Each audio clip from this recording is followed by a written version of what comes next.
kesempatan yang paling indah dan bahasa yang paling baik, mari kita sama-sama seraya memanjatkan puji dan puja syukur kehadirat Tuhan yang Kuasa Allah SWT.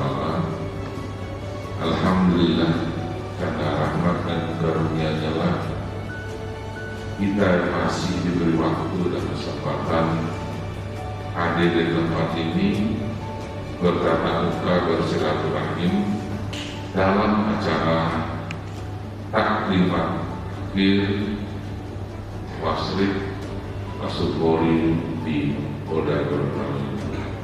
Kalian harus kita perbaiki. Pertama,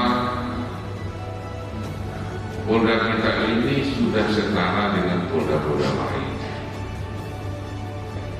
Sejak tanggal 23 April yang lalu sudah diresmikan secara bersama-sama dengan polda-polda yang lain. Polda Gorontalo ini sudah dinaikkan tipologinya menjadi TPA.